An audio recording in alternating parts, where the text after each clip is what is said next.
this was my identity. Nobody talks about how freaking hard it is to be a dentist. What most people talk about is how this affects the patient. What nobody talks about is how this affects us. Dentistry is ready for this. Now is really the time. Welcome to Wellness and Dentistry, episode 60. Can you believe that? I am Dr. Martin Mendelssohn, one of your hosts, a disabled dentist, coach, speaker, thought leader, and author. And I'm joined by my good friend and co-host, Dr. Kyle Stanley, who's a dentist, tech entrepreneur, speaker, and researcher. And together, we've helped thousands of dental professionals pursue wellness and dentistry. And if you're unfamiliar with us, we certainly invite you to check out our respective links, websites, and course offerings on wellnessindentistry.com. And if you enjoy the content that we provide each and every week, you can come join us in person this coming August 8th and 9th, where we have our Light Side Live in-person workshop for dental well-being and wellness. And actually, today, that's what we're going to be focusing on is key takeaways from our last 2-day mental wellness course. So super excited to kind of debrief and unpack all of the exciting things that we learned. So how you doing, Kyle? Yeah, I'm doing great. These courses that Martin and I give in person are our favorite days of teaching of the year. And that says a lot because we do a lot of days of teaching a year. That's true. But this is a time, first of all, it's 2 days. So we get to really dive deep. Yeah. We get to really know our colleagues, the other participants that are in there. In this case, it was all doctors. Sometimes we have hygienists or front office team members, but this time it was all doctors and from all over the country and from all over North America, actually, because we did have some Canadians as well. Yep. And I think one of the best takeaways is that we're all going through the same thing. Yeah. We hear this all the time, that just knowing that they are not alone in their struggles is one of the biggest things that people take away from the course. Now, of course, there's a bunch of frameworks and talking points and mindset shifts and these kind of things that we talk about. But I think one of the big things people take away is, oh my gosh, I thought I was the only one dealing with a staff member that comes in late, a patient that doesn't want to pay their bill on time, or is complaining to my front office. So there's something about knowing that you're not the only one going through a challenging problem. Yeah. And isn't it interesting, though, that that's just a humanistic experience? I mean, think about it. Any kind of challenge or many challenges, rather, and circumstances in life, even things such as addiction, where people think, I'm the only one, nobody else has these problems. It's kind of this ubiquitous human experience that we default to.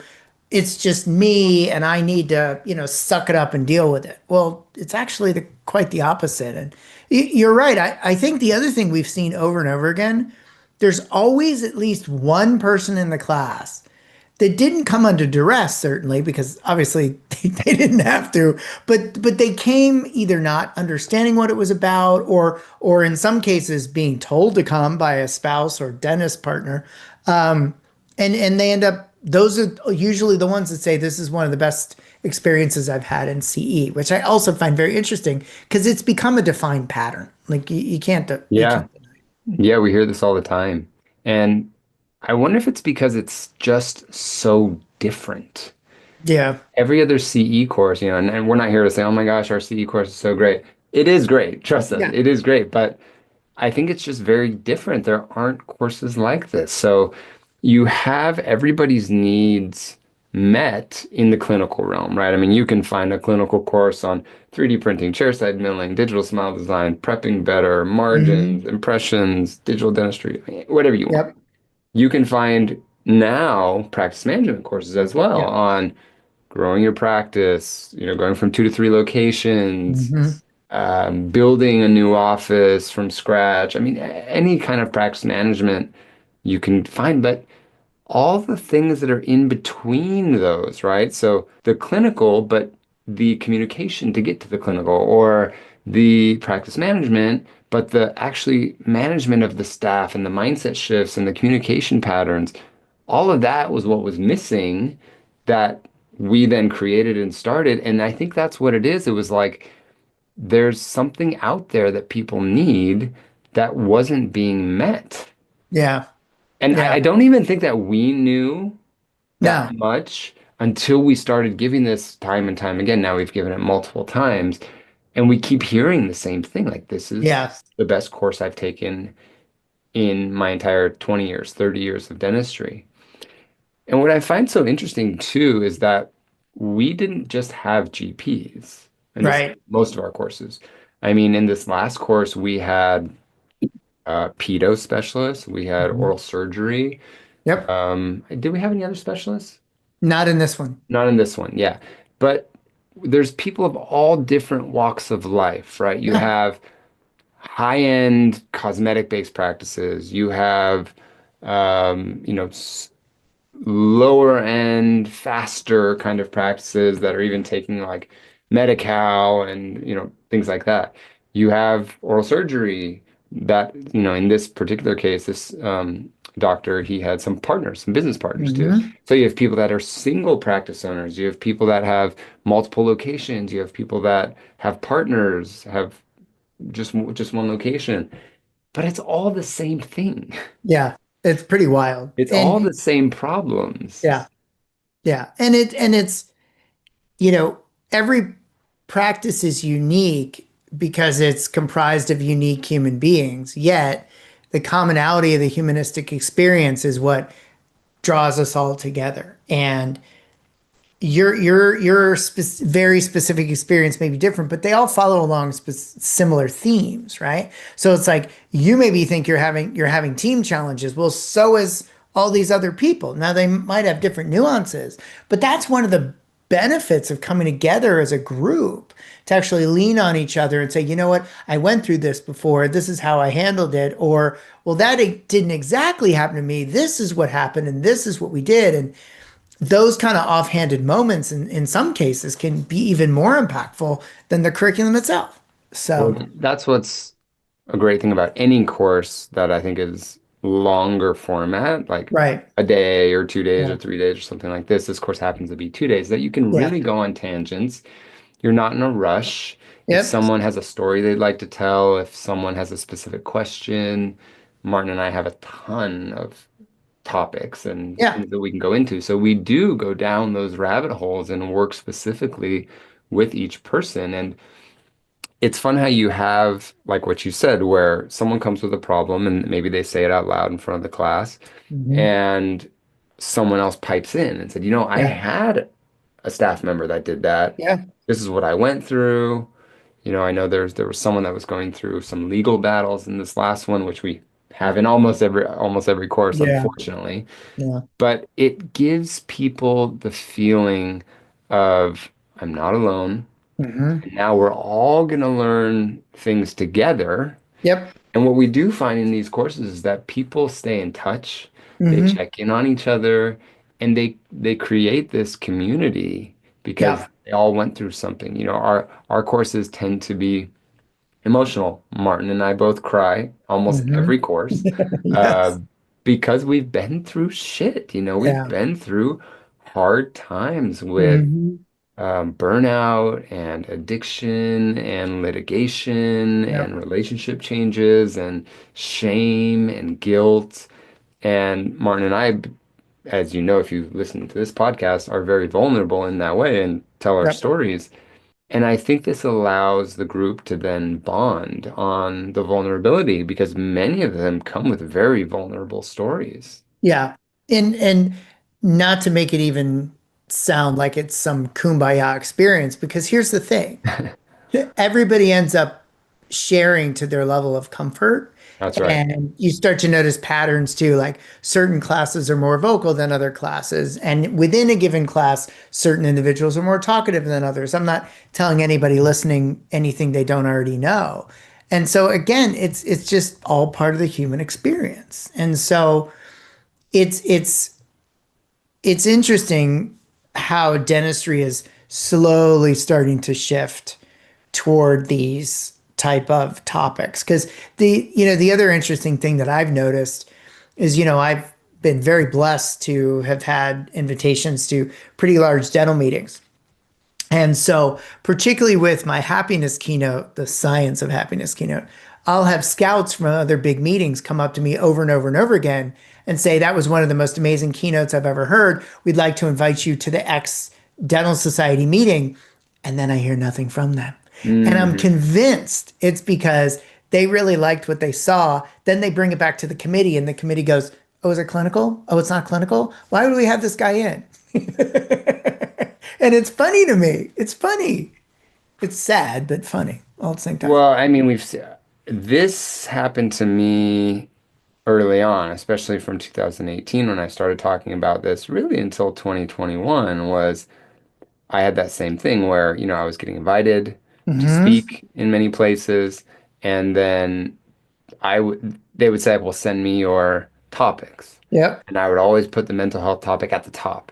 Yep. And, or my speaking coordinator, and she would say like, this one's really great and it's really powerful. And they'd be like, that's cool, but like we really want Yeah. something clinical, Yeah. or in this specific symposium, we talk about all clinical. And I'm thinking like, it's clinical, it gets to clinical, this Yeah. is what allows you to do Yeah. clinical dentistry, right? Exactly. Yeah, because if it's like you say all the time, reminding everybody of what they say every time you get on an airplane, put on your oxygen mask first. And so if you don't acknowledge the fact that you have to take care of yourself first, well, you're going to end up having a problem because we're not machines. We can't keep going burning both candles at both ends or a candle at both ends and expect that to be sustainable. And it just isn't. And I actually saw a post yesterday by a dental technician that was really expressing concern over dentistry and just certain the things, I think it was a he, that he has been observing. But he made a comment that really stuck out to me that I I want to get back to. I just didn't have the time yesterday. And he was talking about the fact that so many are only working 2 to 3 days a week. And I thought to myself, well, there's a reason for that. Like, because the thrust of his concern, which is valid, is certain individuals seem to be more deviating toward profitability and the business element of it and so forth. And look, we need to run profitable enterprises or else it's not sustainable. So I'm not against running a practice as a business, quite far from it. His point was, in his observation, we're skewing more toward profitability than patient care.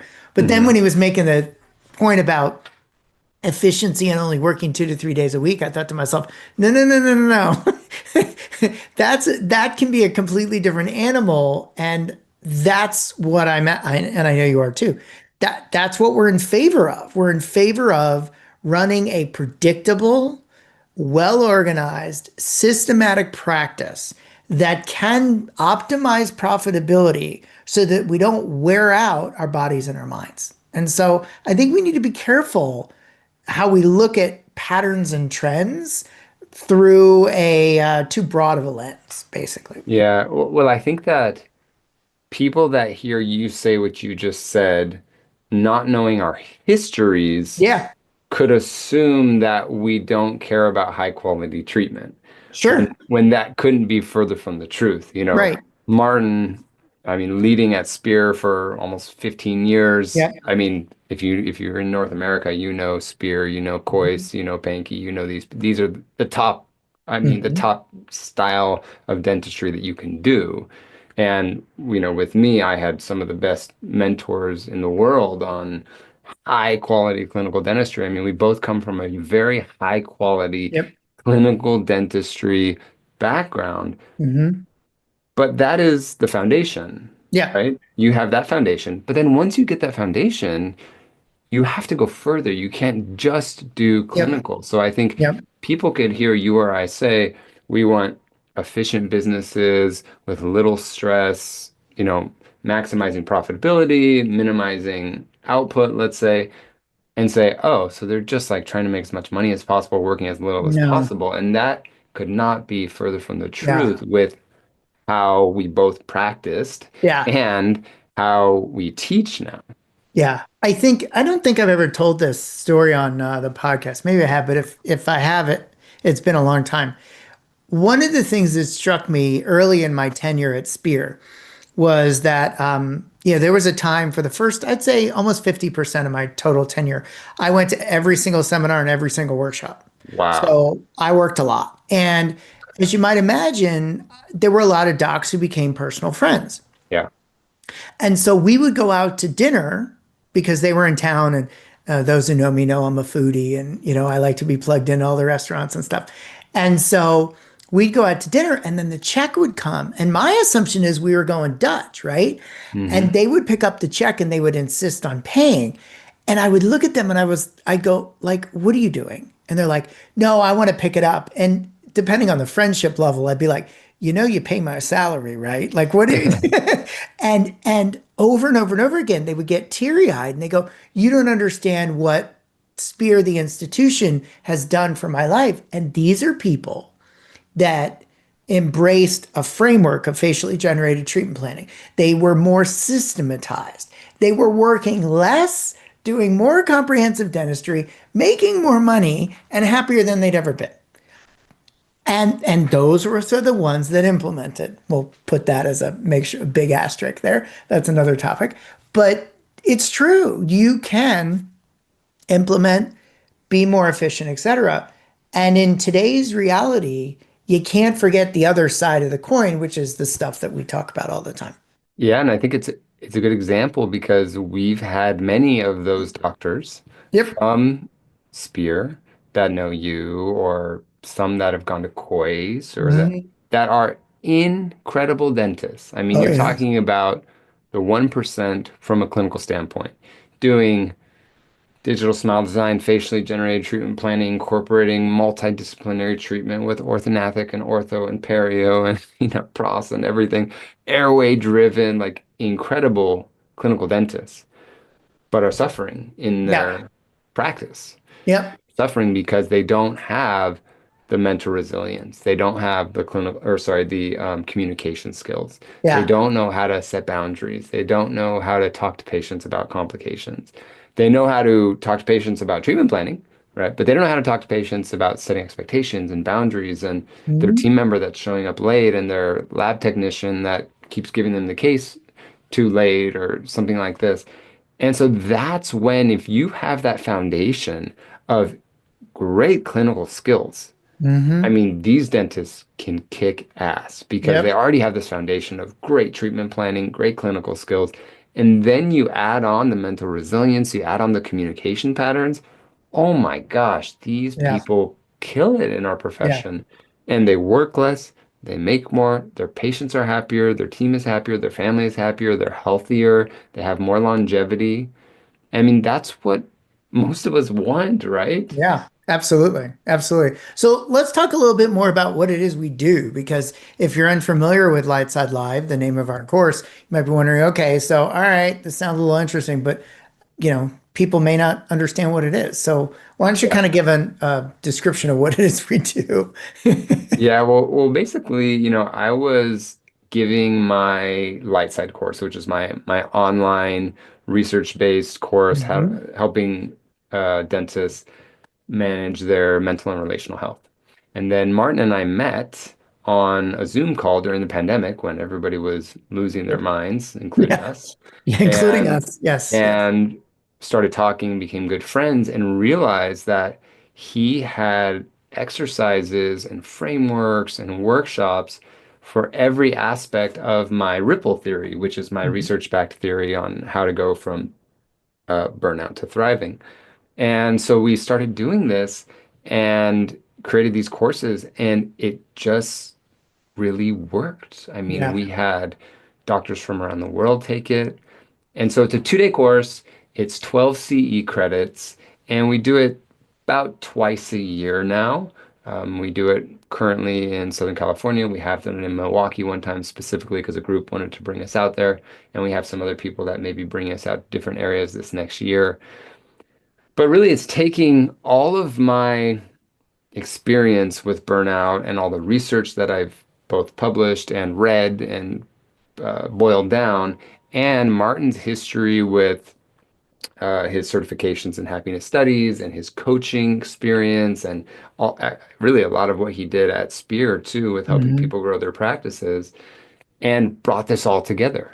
And Yep. so it's something different in dentistry in that we are always talking about dentistry in the course, but it's from a different lens. Yeah.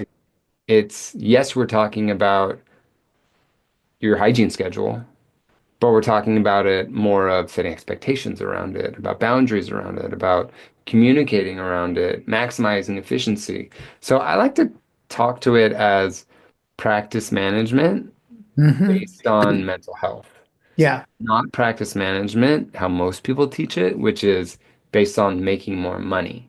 Yeah. Now, the side effect is most of the time that the people that take our course and that do our coaching and do our online courses and that kind of stuff, they make more money. But Yeah. that's not what we're here teaching you. We're No. teaching you how to manage your practice with your mental health as number one. Absolutely. And I think you start out by saying it's some of our favorite days of the year, which is a zillion percent true. And for me, at least, as a trained facilitator, Jen Barley and Karen Sullivan were my mentors, and they were so exquisite in training me to be a facilitator. And so they would go through something with us as a group that they were training, and then they would go, "Okay, pause."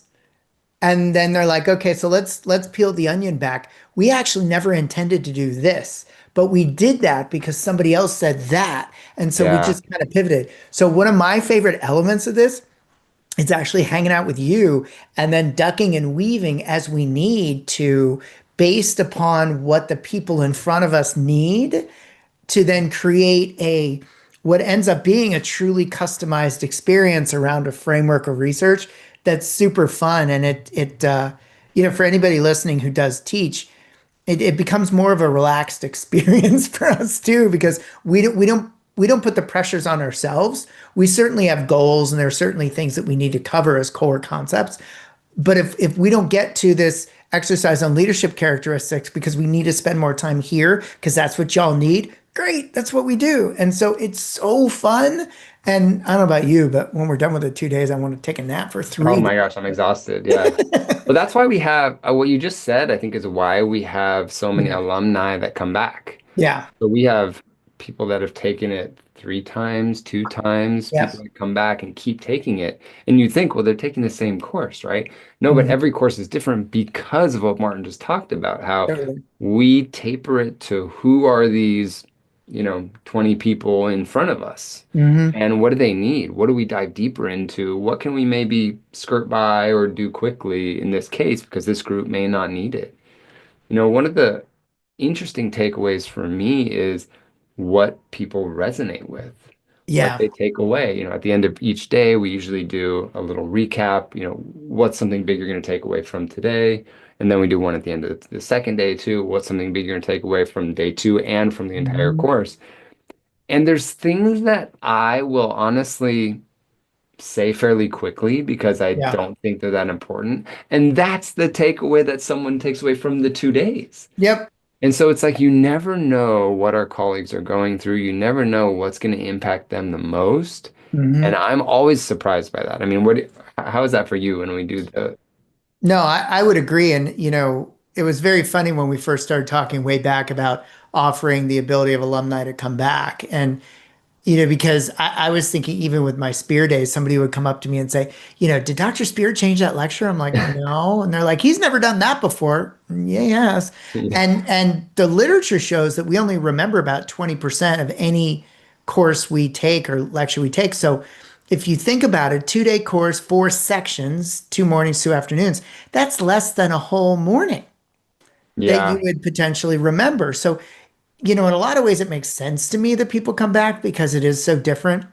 And for many, it can be very groundbreaking and eye-opening. I mean, shoot, we had one of our docs a couple classes back who ended up firing a toxic team member while he was uh, at the course. day one, yeah. Day one. He He came was back like, day nope. two and said, yeah, I just, Yeah, yeah. I actually just met with them the other day, and it was a challenging point in this individual's life, and mhm. they were able to kind of move forward based upon our teachings, and also their own implementation, right? Nobody does the work for you.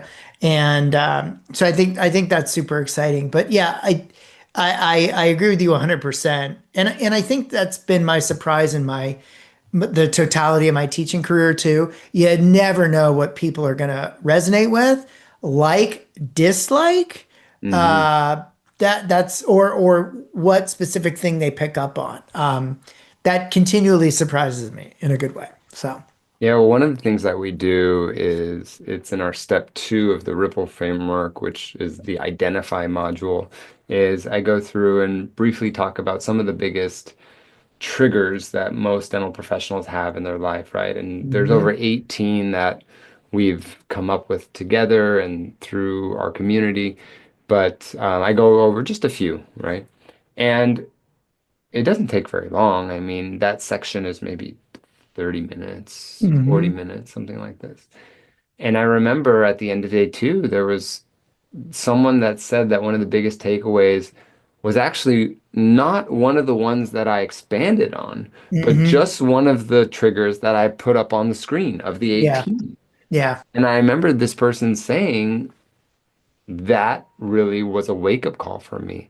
mhm, And it goes to show, and I've had this experience before too, is we have these unknown unknowns. mhm. We have these things in our career and in our lives that we think are causing the problem, Yeah, but many times it's an unknown unknown that you just need someone to show you that it's there, and you go, "Oh my gosh, mhm. that is what's causing this specific problem." Yeah, And once you have the awareness, or once you realize that this is a problem, which is the yeah, first step in our framework that we discuss, you can then gain the skills, gain the knowledge, yep, gain whatever you may need to get in order yep, to combat that specific problem.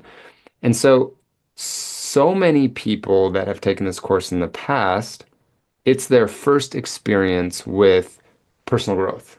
yep, It's their first non-clinical CE course, right? mhm. And a lot of those doctors, it's just 2 days of awareness. Yeah, Yes, they're getting the frameworks, yes, they're getting the communication patterns, etc. But I think they leave with just the awareness that is the mhm. biggest step of any. Absolutely. Yeah, and I mean, some classes are more talkative than others. Some Yep. individuals are more talkative than others. It's pretty wild. Because one of the things we did this past time that really resonated with people was we asked them to kind of rate the triggers that they identified Yeah. with, and then what are they going to do about it and by when. Hmm. And that was really impactful for some people because it was kind of putting their money where their mouth is, so to speak. It's like, okay, so if this is really bothering me, then what am I going to do about it? Can Because you the can you expand on why you would ask them by when?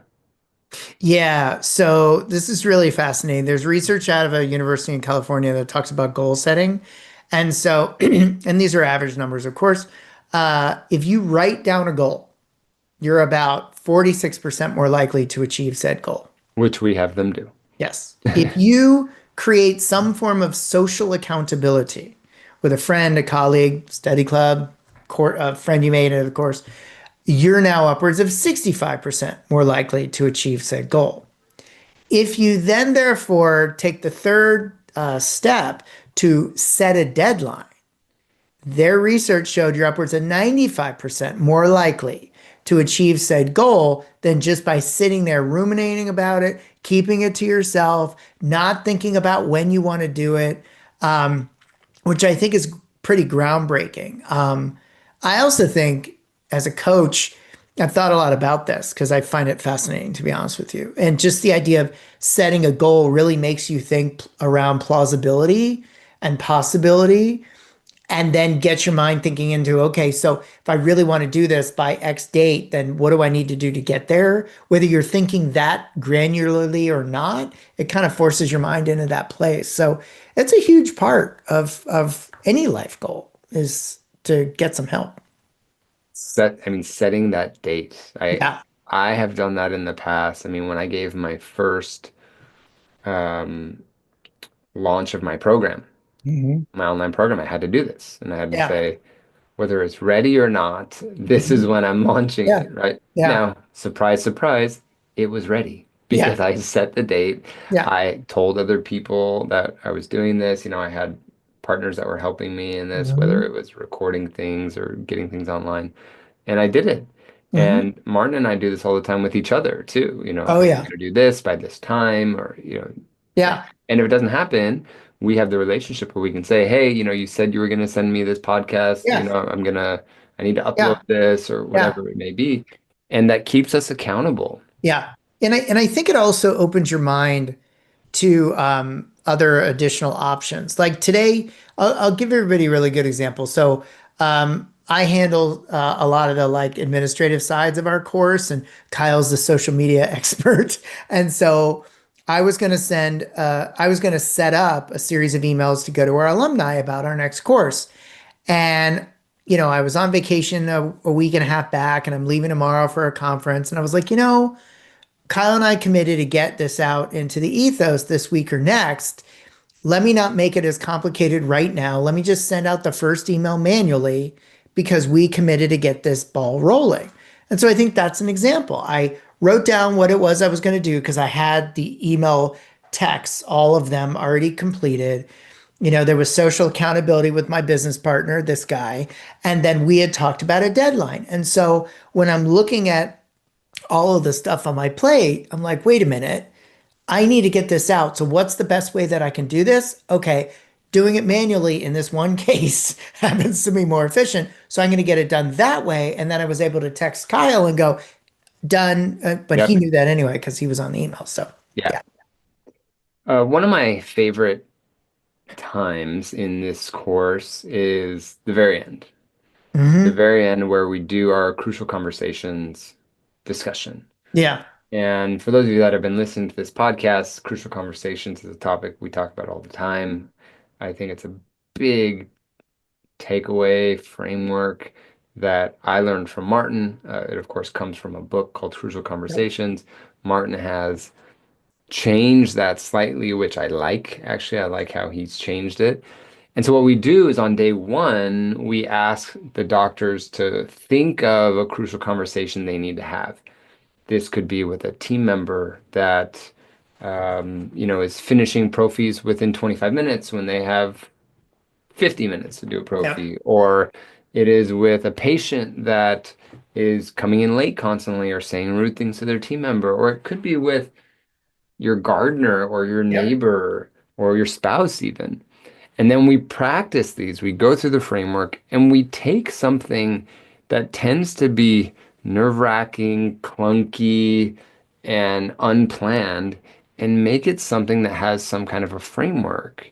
And I mean, there were some really, really good examples. Oh, yeah. Yeah. Yeah, and there were examples with, children and siblings and all kinds of different things. And I love it when we get the familial examples, not because I think those are better, but here's what I do know. Talking to your son or sibling or parent is much more emotionally charged, almost by definition, than talking to a team member. Hmm. So if you can overcome that with somebody that is that important to you, it's like the heavy, it's like when you're in the batter box and you got weights on the bat. It's the same idea. Yeah, So, right. and it's the other reason why, for those that are willing, we ask them to share it out loud and get feedback from the rest of the group. Why? Because this is a skill like anything else that you haven't honed, most of us. And so, how the heck do you expect to get any better if you don't actually practice it? So, as an educator, I'm a big believer in, okay, you're never going to grow if you're not at least a little uncomfortable. And so I don't go out of my way to make people uncomfortable. These are volunteers. But, everybody says the same thing. When I say, is this wonky? And they're like, yep. Or, is it uncomfortable? Yep. How valuable was it? Oh my God, I never would have done this by myself, blah, blah, blah, blah, blah. So learning is growth, and growth can be a little uncomfortable at times. And so if you're really looking to kind of lean into that stuff, because many of these crucial conversations, as defined as, opinions vary, stakes are high, and opinions run strong, those are not easy to have. And so Yeah. it should make sense that they're more challenging to learn how to overcome. in from a And what process. most of us do is go off of our emotion, Yeah. Yeah. which tends to not work well in our Yeah. favor. Yeah. Yeah. And we get into maybe blaming or saying things that aren't specifically factual, Hmm. um, exaggerating. Hmm. And this creates even more emotion from the other side. And Yep. the goal of these crucial conversations is to get through it because you care about this relationship. You want to Yep. keep this relationship, especially if it's your team member, if it's your patient, if it's your spouse. I mean, you want to keep these people in your life, Yeah. right? Absolutely. But you also want to bring up something that is important and that needs to be said. Yeah, because so many of us, go to work every day or come home every day, and there's some level of stress or angst because of things that are unsaid or are unhandled or undiscussed. And so, one of the important elements of crucial conversations as a foundation is the fact that this is not about telling somebody off. This is about a identified individual in your life that you want to grow the relationship with. You don't exactly know how, given what's going on in your life. And this framework I've used personally, I've used professionally. I know you have, so many people in the class have. It's become a core of my private coaching practice to the point that I think from this point forward, I'm probably going to start just sending the book with every client that signs up to work with me because we always end up there Yeah. every time. I was just having this conversation with my friend. Our kids are really good friends, and we were at the beach sitting Mhm. on beach chairs and we're Yeah. discussing just our lives. And there was a crucial conversation he needed to have. And I was talking to him about it. Have you ever read this book? And no, we teach Yeah. this in our course. And I Yeah. kind of went through it quickly, but I think it was a little over his head because I went through it so quickly and there was no visuals. But it's not just for dentistry. No. It works very well in dentistry Yeah. for sure. And I feel like as practice owners or associates or leaders in some way, if you want to be a leader in any way, shape, or form, you need to know how to communicate. Yeah. And you need to know how to communicate well, especially when stakes are high. Oh yeah. And it's like you say all the time, and I love this. It's, dentistry is what we do, it's not who we are. Hmm. And, this year I've kind of had a theme around what gets the patient, what happens in the chair when the patient's reclined and their mouth is open is 100%, a million percent unique. But everything that gets them to the chair, gets them to say yes in the chair, and gets them to pay their bill and make another appointment after the chair isn't. It's all humanistic, behavioral, business, communication stuff that's all out there. We think what we do is so unique. No, it's not. Not, I mean, again, it is when their mouth's open, but other than that, there is so much out there that I would never even in my lifetime have time to review the totality of everything that's out there. And so for those that start to embrace tried and true methodologies and knowledge from other areas in this human world of ours, those are the ones that are ultimately successful, meaning find contentment in their life and happiness with where they are, what they're doing, and what their life has become. Yeah, I think the final thing I'll say about this course is that it's funny how it always brings out amazing people. Yeah, And maybe there's something to be said about people that want to do personal growth and are vulnerable enough to sign up for a course like this. yeah, I mean, everybody in there is so cool and yeah, so easygoing and driven and heart-centered and family-oriented and like, I don't know, it's just like the best of our colleagues every time. yeah.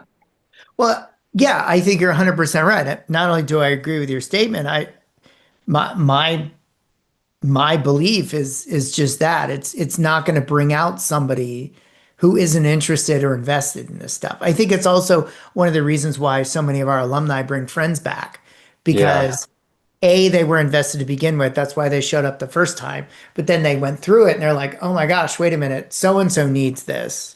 In fact, we did have, it wasn't an alumni, but this past course, we had actually two friends. They went to dental school and college together, and they were Hmm. roommates in dental school, maybe college as well. And they came together as a first time. So I thought that was really kind of cool. And they don't even live that near each. Well, they live close, but not like referral close. Yeah. Yeah. Yeah. So what are your final thoughts? I'm horrifically biased, of course. Uh, and by the same token, I don't think our results can be ignored.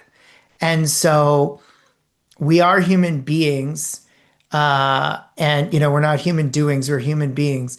And taking the time to take a step back, realizing you're not alone, understanding what some of the background from a research perspective is behind some of this stuff, and then leaving with tools that can help get you just that much closer to a life that feels much more like a comfortable sweater, is a good day at the office. So I Yeah. invite anybody to come join us. Yeah, and we are doing this again in August. So Yep. August 8th and 9th in Irvine, California at Glidewell Dental Labs. And thank you, Glidewell, for all the Yes. support over the last few years. They have been really big supporters on mental health and dentistry and helping us and allowing us to do this course at their facilities. Mhm. And so, yeah, you can go to wellnessanddentistry.com, click on links, and you can find all the links to our Lightside Live course. We do have a early bird special going on for a few more weeks. Mhm. So save, I don't know what it is, 150 bucks. Might as well, Yep. if you're going to come, save some money. And It's a if you hotel night know, almost. yeah, and if you know a colleague that you think may want to come with you, send this to them, have them listen to it, and we'd love to see both of you August 8th and 9th. If you're a listener of this podcast, you know that Martin and I are really passionate about this. We love doing this. We love helping others because we've been there. We've been through burnout. We've been through addiction. We've been through quitting, through injuries, through, all kinds of changes in our profession. And we love dentistry so much that we really want the profession to grow. And this is our best way of doing that. So thanks everybody for listening. And we hope to see you at Lightside Live. And if not, we'll see you on the next episode of Wellness and Dentistry. Take care.